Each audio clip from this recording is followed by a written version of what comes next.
మీతో ఉండునుగాక.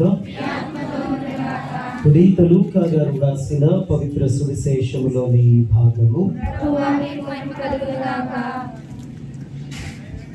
లూకా సువార్త 1వ అధ్యాయము 26వ వచనము నుండి 38వ వచనము వరకు. లూకా సువార్త 1వ అధ్యాయము 26వ వచనము నుండి 38వ వచనము వరకు. తదుపరి 6వ మాసమున దేవుడు గబ్రియేలు దూతను గలీలియా సీమయందలి నజరేతు నగరమునకు పంపెను. ఆ దేవదూత దావీదు వంశస్థుడగు యోసేపునకు ప్రదానము చేయబడిన కన్యక యొద్దకు పంపబడెను. ఆమె పేరు మరియమ్మ. దేవదూత లోపలికి వచ్చి ఆమెతో, అనుగ్రహ పరిపూర్ణురాలా, నీకు శుభము, ఏలిన వారు నీతో ఉన్నారు అనేది. మరియమ్మ ఆ పలుకులకు కలత చెంది ఆ శుభవచనము ఏమిటో అని ఆలోచించుచుండగా దేవదూత, మరియమ్మ భయపడకుము, నీవు దేవుని అనుగ్రహమును పొంది ఉన్నావు.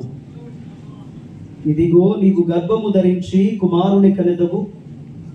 ఆ శిశువునకు యేసు అని పేరు పెట్టుము.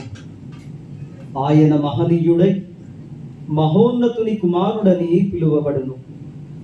ప్రభువైన దేవుడు తండ్రియగు దావీదు సింహాసనమును ఆయనకు ఇచ్చును. ఆయన సర్వదా యాకోబు వంశీయులను పరిపాలించును. ఆయన రాజ్యమునకు అంతము ఉండదు అనెను. అంతట మరియమ్మ, నేను పురుషుని ఎరుగను కదా, ఇది ఎట్లు జరుగును అని దూతను ప్రశ్నించను. అందుకు ఆ దూత ఇట్లనెను, పవిత్రాత్మ నీపై వేంచేయును, సర్వోన్నతుని శక్తి నిన్ను ఆవరించును. అందుచేత ఆ పవిత్ర శిశువు దేవుని కుమారుడు అని పిలువబడును.